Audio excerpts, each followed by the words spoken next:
Board পরিচালনার ক্ষেত্রে বিসিবির সভাপতির আরও শক্ত হওয়া উচিত বলে মনে করেন খালেদ মাহমুদ সুজন। সেখানে কোড অফ কন্ডাক্ট থাকলে বিব্রতকর পরিস্থিতিতেও পড়তে হতো না বলেও মনে করেন তিনি।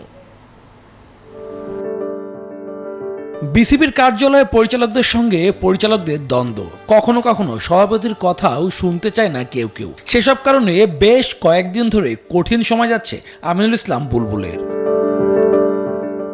এক সময় বুলবুলের মাঠের সতীর্থ সাবেক বোর্ড পরিচালক খালেদ মাহমুদ সুজন, তিনিও মনে করেন ক্রিকেট বোর্ড চালাতে গেলে আরও শক্ত হতে হবে সভাপতিকে।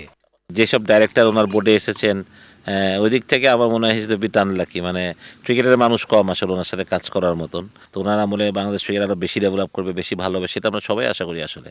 তা আশা করি যে যতদিন উনি থাকবেন আরও ডেভেলপমেন্টে যাবেন। বাট বুলবুল আসলে শক্ত হাতে বিসিবির এইসব সমস্যার সমাধান করা উচিত, মানে কোনো ডাইরেক্টরকে যাতে ছাড় না দেওয়া হয় কোনো যদি অন্যায় করে থাকেন তিনি। আমার মনে হয় বেশ কিছু ডাইরেক্টর বেশ কিছু অন্যায় করেছেন। পাগল হয়ে যাবি। বোর্ডের মধ্যে কোড অফ কন্ডাক্টের অভাব রয়েছে। প্রয়োজনের বাইরে কেউ বেশি কথা বললেও বোর্ডের মধ্যে সমস্যা তৈরি হয়, সেটিও মনে করিয়ে দিলেন সুজন।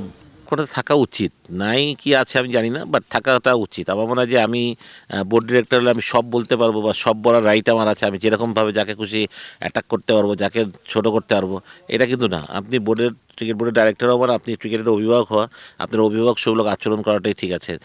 ঝটিকা সফর শেষে পাকিস্তান থেকে দেশে ফিরেছেন বিসিবি সভাপতি। সেখানে 2031 সালে আইসিসি ওয়ানডে বিশ্বকাপে বাংলাদেশের ম্যাচ বাড়ানো সহ কথা হয়েছে টি-20 বিশ্বকাপে রেভিনিউ না কাটা নিয়েও।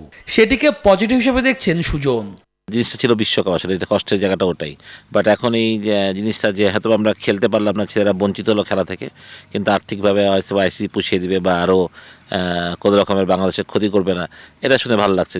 যেটা আমরা ভয় পেয়েছিলাম যে এরপর আইসিসি অন্য কোনোভাবে আমাদেরকে শাস্তি দেয় কিনা, সেটা হচ্ছে না, সেটা সবচেয়ে বড় স্বস্তির ব্যাপার আসলে। নির্বাচন পরবর্তী চলমান বোর্ডের অবস্থা নিয়েও সন্দিহান সাবেক এই পরিচালক। শুভদেবনাথ, নিউজ 24, ঢাকা।